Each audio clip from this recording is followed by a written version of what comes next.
กหลายย้อมอายสุยยาทั้งที่หัวอายบ่พอแค่น้องคนนี้ก็แกล้งปิดหูปิดตาทุกทีบ่อยากเสี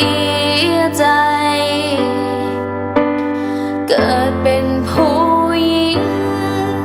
คันบ่ฮักไผจริงบ่ได้ง่ายยอมทนฟังอายตัวใจตลอดเวลาเสียตัวแลกใจแลกกับใจขี้ตัวของอายบัดตัวน้องยอมถวาย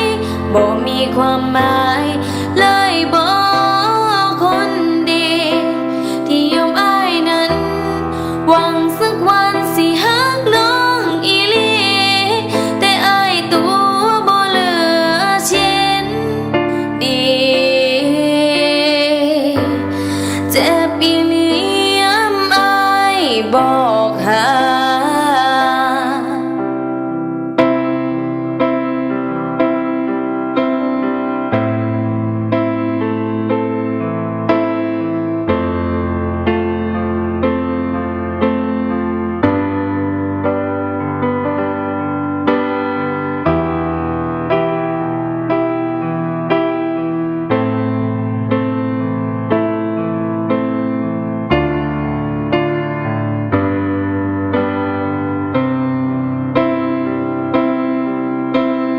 หัวอายบ่พอแค่น้องคนนี้ก็แกล้งปิดหูปิดตาทุกทีบ่อยากเสียใจ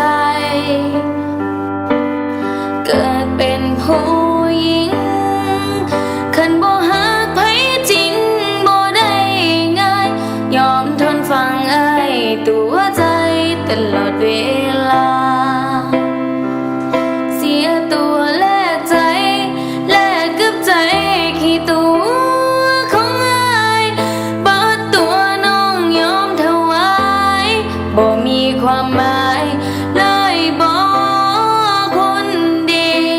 ที่ยอมอายนั้นหวังสักวันสิฮักน้องอีหลีแต่อายตัวบ่เหลือเช่นดี